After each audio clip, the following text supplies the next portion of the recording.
আজি 23 নৱেম্বৰ শনিবাৰে সদৌমৰাণ ছাত্ৰ সন্থা তিনিচুকীয়া আঞ্চলিক সমিতিৰ নৱনিৰ্বাচিত সমিতিৰ দায়িত্ব প্ৰদান আৰু শপত গ্ৰহণ অনুষ্ঠান সম্পন্ন হয়।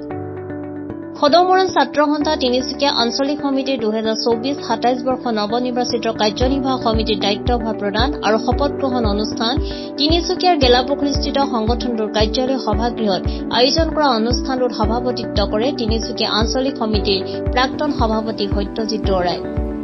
পৰৱৰ্তী সময়ত পুৰণি মতাপং গাঁৱত 4 দিনীয়াকৈ আয়োজন কৰা অধিৱেশনৰ 19 অক্টোবৰত দায়িত্ব লাভ কৰা নৱনিৰ্বাচিত সভাপতি দেৱজিৎ চেতিয়া আৰু সাধাৰণ সম্পাদক হোমেন চেতিয়াক দায়িত্ব প্ৰদান কৰাৰ লগতে শপত গ্ৰহণ কৰায়। শেষত সদৌমৰাণ ছাত্ৰ সন্থাৰ তিনিচুকীয়া আঞ্চলিক সমিতিৰ নৱনিৰ্বাচিত সভাপতি দেৱজিৎ চেতিয়া আৰু সাধাৰণ সম্পাদক হোমেন চেতিয়াৰ লগতে প্ৰতিগৰাকী বিষয়ববীয়ালৈ শুভেচ্ছা জ্ঞাপন কৰাৰ লগতে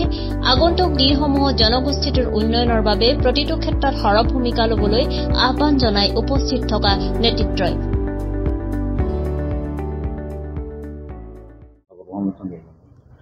সদৌমৰাণ ছাত্ৰ সন্থা তিনিচুকীয়া আঞ্চলিক সমিতিৰ আজি দায়িত্বভাৰ আৰু শপত গ্ৰহণ অনুষ্ঠানটো আমাৰ চলি আছে আৰু আজি আমি সদৌমৰাণ ছাত্ৰ সন্থা তিনিচুকীয়া আঞ্চলিক সমিতিয়ে 2024 আৰু 27 বৰ্ষত আমাৰ সদৌমৰাণ ছাত্ৰ সন্থা যিখিনি কৰণীয় কাম আমি কৰি যাম বুলি কিনি প্ৰতিজ্ঞাবদ্ধ হৈছোঁ আৰু সদৌমৰাণ ছাত্ৰ সন্থাই মৰাণ জাতিটোকে লৈ কিনি আমাৰ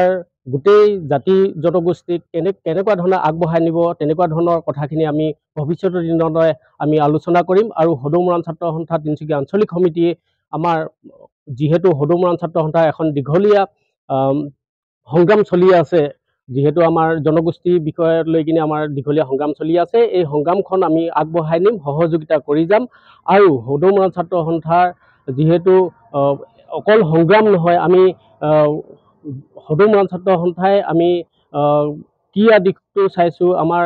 সাংস্কৃতিক দিশটো কেনেকুৱা ধৰণে আমি আগবঢ়াই যাম তেনেকুৱা ধৰণৰ কথাখিনি আমি ভৱিষ্যতৰ দিনতে আমি এইখিনি আগবঢ়াই নিবৰ কাৰণে প্ৰস্তুত হৈছোঁ।